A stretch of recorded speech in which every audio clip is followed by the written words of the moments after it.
Everyone, welcome back on your own channel ways of study.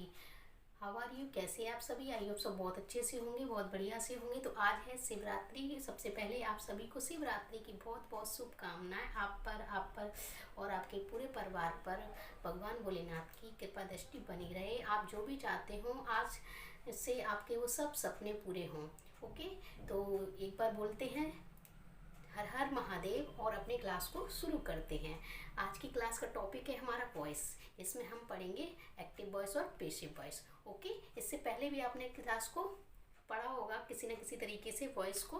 तो आप समझते हैं, सबसे पहले लिखा हुआ वॉइस। वॉइस का अर्थ होता है कि वाक्य में प्रयुक्त वह वर्ब होती है जिसमें यह दिखाया जाता है कि कर्ता के द्वारा कुछ किया जाता है या स्वयं कर्ता पर कुछ घटित होता प्रतीत होता है।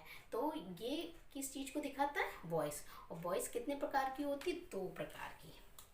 वॉइस कितने प्रकार की पढ़ेंगे हम? 2। तो लिखेंगे वॉइस 2 प्रकार की होती है।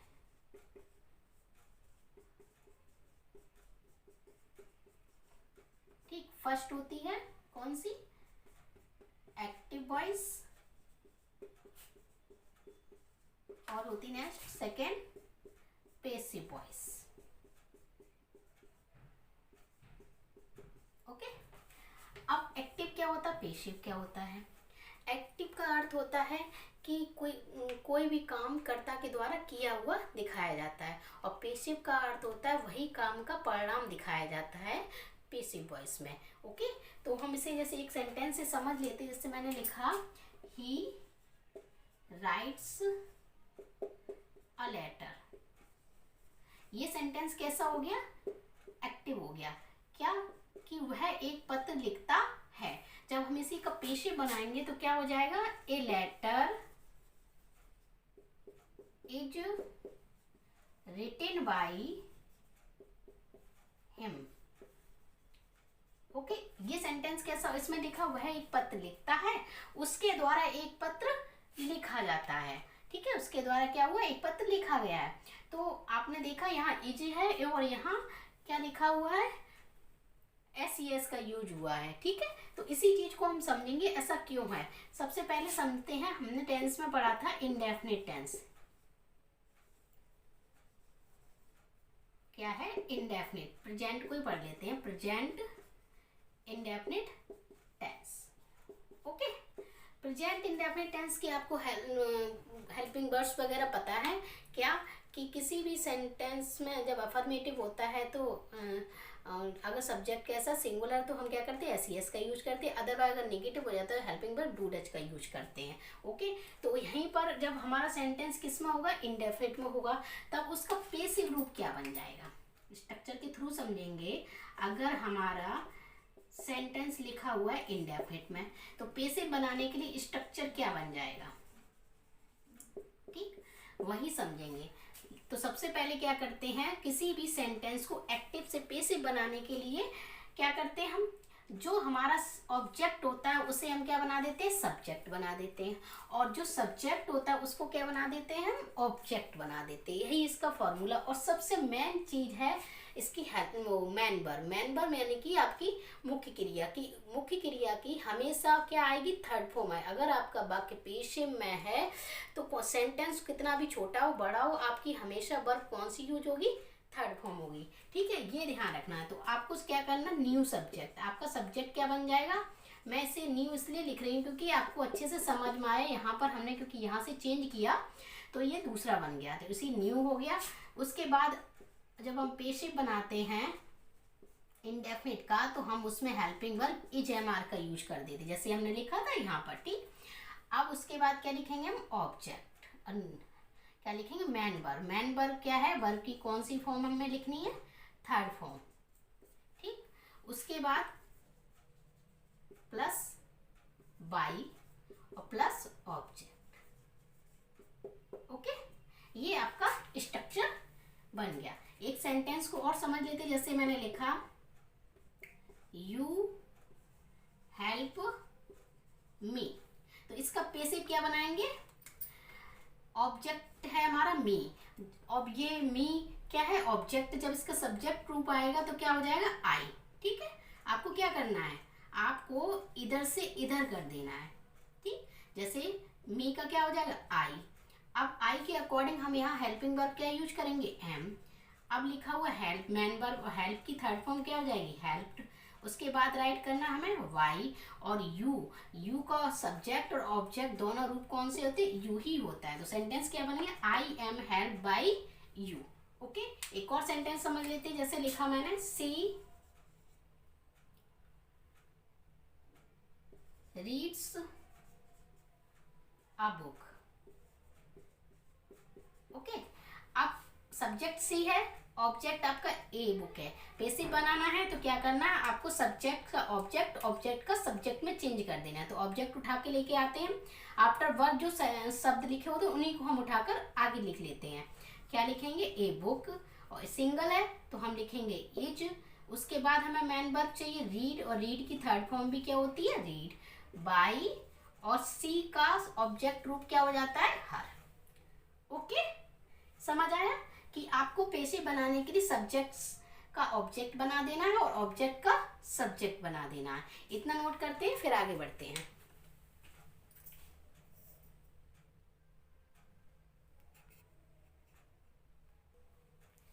अब नेक्स्ट हमने इंडेफिनिट को कंप्लीट कर लिया है। उससे पहले क्या करते हैं, हम एक समझ लेते हैं सब्जेक्ट और ऑब्जेक्ट वाला मैटर भी आप समझ लें यहाँ पर। जैसे अगर आपके सब्जेक्ट और ऑब्जेक्ट कब आपका किसको बनाना है, ठीक है। जैसे ही है तो ही का ऑब्जेक्ट रूप क्या हो जाएगा, हिम। ओके, सी है तो उसका क्या हो जाएगा, हर। यू को किस में चेंज कर देंगे, यू का यू ही रहता है ऑब्जेक्ट। ओके, अगर आपका दे है तो क्या हो जाएगा, देम। अगर इट है तब क्या होगा, तब इट का इट ही रहता है, ठीक। और कुछ, अच्छा वी का क्या हो जाएगा, अस, और आई का माई, सॉरी मी, ठीक। ये आपको ध्यान में रखने हैं, ठीक। अब देखते हैं सेंटेंसेस को। मैंने लिखा प्रेजेंट कंटिन्यूअस टेंस। इंडेफिनिट में हमने देखा था सेंटेंस था तो हमने इजएमआर का यूज किया था। अगर आपको प्रेजेंट कंटिन्यूअस वाला अगर पेशिव बनाना है तो पेशिव स्ट्रक्चर क्या हो जाएगा, सब्जेक्ट आपका कैसा होगा, न्यू सब्जेक्ट बना रहे हैं आप, ठीक। उसके बाद इज एम आर का ही यूज करेंगे हम। क्या करेंगे, इज एम आर, लेकिन इसमें एक नया शब्द जुड़ जाएगा, वो होगा वी, ठीक। उसके बाद मैन वर्ब की कौन सी form, third form. After third form by is used and then object. Okay, ये आपका स्ट्रक्चर रेडी हो गया, समझ आए। क्योंकि कंटिन्यूअस की तो हेल्पिंग वर्ब भी इजएमआर होती है तो उनको हम बदल नहीं सकते। क्या करना, उसमें ऐड कर देना है वीइंग को। जैसे सेंटेंस मैंने लिखा, I am eating a mango, तो आपका ये कौन सा वॉइस है, एक्टिव में है। किसमें लिखा हुआ है, ये एक्टिव में है, पैसिव बनाना है। तो क्या करेंगे, हमारा ऑब्जेक्ट क्या है, ए मैंगो, तो इसको सब्जेक्ट बना देंगे ए मैंगो। और ए मैंगो कैसा, सिंगुलर है तो उसके अकॉर्डिंग हम यहाँ यूज करेंगे इज, और फिर क्या यूज करना है, बीइंग, ठीक। आफ्टर बीइंग वर्ब की कौन सी फॉर्म यूज करनी, थर्ड फॉर्म। ईट की थर्ड फॉर्म क्या होती, ईटन। बाई, और अभी मैंने बताया ऑब्जेक्ट आई का क्या हो जाएगा, मी। ओके, एक और सेंटेंस देख लेते, जैसे लिखा, सी इज सिंगिंग सॉन्ग्स, ठीक। अब आपने देखा वह गीत गा रही है, गीत उसके द्वारा गाए गए। तो ये सॉन्ग्स क्या है, हमारा ऑब्जेक्ट से हम क्या बना देंगे, सब्जेक्ट। तो सॉन्ग्स बहुत हैं तो हम क्या यूज करेंगे, आर। आर कैसी है, एक प्लूरल वर्ब होती है। उसके बाद हमें यूज करना है बीइंग। आफ्टर बीइंग सिंग की थर्ड फॉर्म क्या होती है, संग, सिंग, सेंग, संग। एंड बाई और सी का क्या हो जाएगा, हर। ओके, एक और देख लेते हैं, जैसे लिखा मैंने, he is helping me. Okay, अब वह क्या कर रहा है, मेरी हेल्प कर रहा है, ठीक। तो मेरी हेल्प किसके द्वारा की गई, उसके द्वारा की गई। तो आई क्या कर देंगे हम, अरे सॉरी, मी का क्या हो जाएगा आई, और आई के अकॉर्डिंग क्या यूज करेंगे एम। उसके बाद हमें क्या चाहिए वी। आफ्टर बीइंग वर्ब की थर्ड फॉर्म हेल्प की क्या हो जाएगी हेल्प्ड, और वाई का क्या हो जाएगा, अरे सॉरी वाई के बाद ही का क्या हो जाएगा हिम। ओके, अभी मैंने आपको बताया था। कोई परेशानी आई होप नहीं होगी। ठीक, इतना नोट करते हैं फिर आगे बढ़ते हैं। नेक्स्ट टेंस है हमारे पास present perfect tense. Present perfect tense की हेल्पिंग वर्ब क्या होती है हैज और हैव। अगर पेशे बनाना होता है तो हो जाती है हैज बीन और हैव बीन। ओके, तो स्ट्रक्चर को राइट कर लेते हैं। आपका क्या बन जाएगा न्यू सब्जेक्ट प्लस हैज या हैव प्लस बीन। वर्ब की कौन सी form third form plus by plus new object भी अगर करना चाहें तो आप इसे यहाँ पर भी लिख सकते हैं। ओके, ठीक, तो स्ट्रक्चर आपने देख लिया, समझ लिया। ठीक, जिसने भी टेंसेस को अच्छे से सभी को अच्छे से वीडियो देखा होगा पढ़ा होगा तो मुझे लगता है इसमें किसी को कोई परेशानी नहीं हो रही होगी। ठीक है, इस जैसे एग्जांपल ले लेते हैं। हमने लिखा I have finished my work. Okay, अब इसमें आपको एक सुविधा हो जाएगी कि इसमें हेल्पिंग वर्ब ऑलरेडी राइट होती है, क्योंकि हैज हैव के साथ कौन सी फॉर्म आती है थर्ड फॉर्म ही आती है। तो आपने देखा कि मैं क्या कर चुका हूँ अपना काम फिनिश कर चुका हूँ। तो आप क्या हुआ मेरा काम मेरे द्वारा फिनिश किया जा चुका है। तो अब क्या करेंगे माई वर्क, अभी क्या था आई बहुवचन का था, माई वर्क सिंगुलर है तो हम ऐड करेंगे। उसके बाद बीन और वर्ब हम दी गई हमारे पास finished. After finished we use by and then I का object me.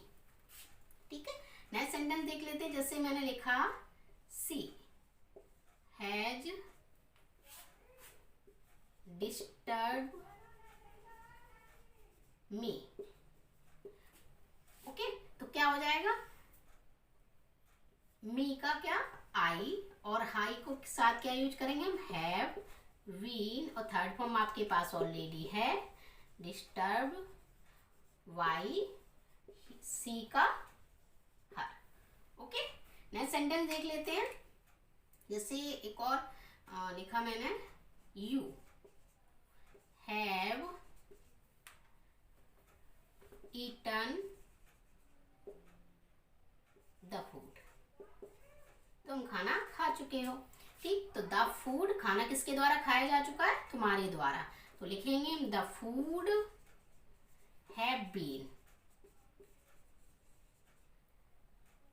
Eaten by you का यू।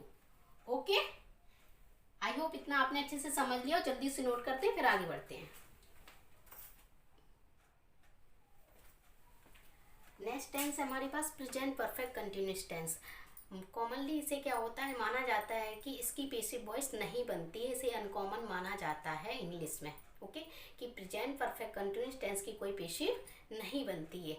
और अगर आपको ज़रूरत पड़े कि इसकी पेशिव बनानी हो तब आप कैसे बनाएंगे। मैंने क्या कहा, वैसे तो इसकी पेशिव नहीं बनाते हैं लेकिन ज़रूरत पड़े तब आप कैसे बनाएंगे वो मैं आपको बताने वाली हूँ। ठीक है, वैसे तो हम इसको क्या करते हैं नो चेंज, आप इसे राइट कर सकते हैं एक साइड में कि इसका नो पेशिव चेंज, इसमें कोई चेंज नहीं करते हैं।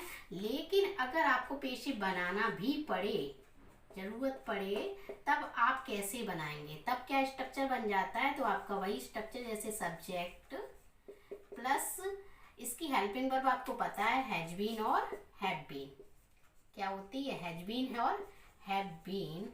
और अगर इसे पेशे में चेंज करना हो तो इसमें एक वर्ड जोड़ना पड़ेगा आपको बीन, प्लस आपको वर्ब की थर्ड फॉर्म प्लस बाई और प्लस आपका ऑब्जेक्ट। ओके, क्या कहा मैंने आपको, इसके हम बार बार रिपीट इसलिए कर रहे हैं क्योंकि आप ऑब्जेक्शन कर सकते हो कि इसकी तो पेशे बनती ही नहीं है ना। लेकिन अगर आपको आवश्यकता पड़ेगी तो आप कैसे बनाएंगे वो मैं आपको बता रही हूँ। जैसे मैंने सेंटेंस लिखा we have been digging the well for 10 years। हम क्या कर रहे हैं, 10 साल से बैल यानी कुआं खोद रहे हैं। अब इसको पेसिव में चेंज करना हो तो आप क्या करेंगे, आफ्टर सब जो वर्ब दी गई हो आपका ये ऑब्जेक्ट है, इसको आप सब्जेक्ट बनाएंगे तो हो जाएगा द वेल, और वेल सिंगल है तो हम यूज करेंगे हैज बीन, और बीइंग क्या ऐड कर दिया हमने इसमें, बीइंग। उसके बाद third form dug by us for 10 years। Okay, समझ आया? इतना आपको ध्यान रखना, अगर आपसे कोई कहे या आवश्यकता पड़े तो आप इसको ऐसे बना सकते हैं। ओके, आज हमने प्रेजेंट के सभी जो पेसिव थे से एक्टिव बनाने के, जो भी थे एक्टिव से पेसिव बनाने का जो नियम थे वो सभी कंप्लीट कर लिए हैं। आगे नेक्स्ट है हमारा पास्ट का, उसको भी हम नेक्स्ट क्लास में कंप्लीट करेंगे। और आज के लिए बस इतना ही, मिलते हैं नेक्स्ट क्लास में, तब तक रखें अपना ध्यान और भगवान भोलेनाथ की कृपा दृष्टि आप पर बनी रहे।